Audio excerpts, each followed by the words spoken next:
Claver before. St. Peter Claver lived in the late 16th and early 17th centuries in Colombia and was a Jesuit priest.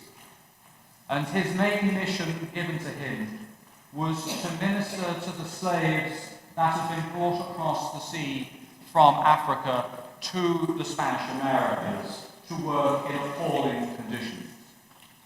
St. Peter Claver was appalled at the conditions that these people were kept in and went to minister them immediately as they landed, fighting his way through past soldiers and elder businessmen and those who made money from such things, to minister to the slaves' needs, to bring them the good news of Jesus Christ, and frankly, to treat them as human beings, not as enslaved property.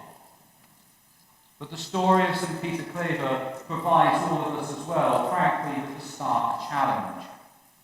For the Church has always condemned slavery.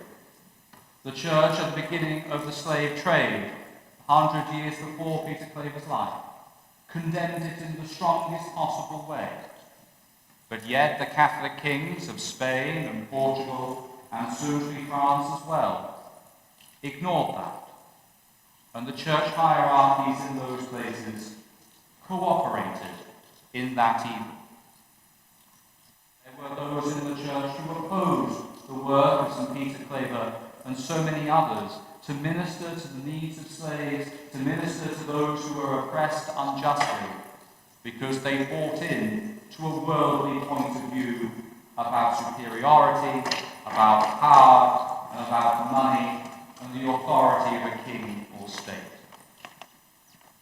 The risk that St. Peter Claver took to minister to these slaves was great, because he could have been killed at any moment in what was a very lawless place.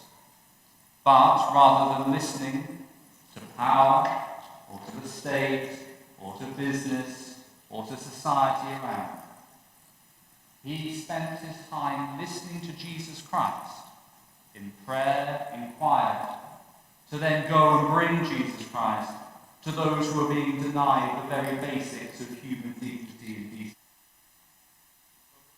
Incredible risks to be Jesus to those people. Fortunately, in our world today, we are not in a world where slavery has been abolished. It has just been changed into horrendous new ways hidden below the surface. We may not all be called to go to be ministers of God's love to those particular people, but we can certainly pray for those with the courage and strength to do so.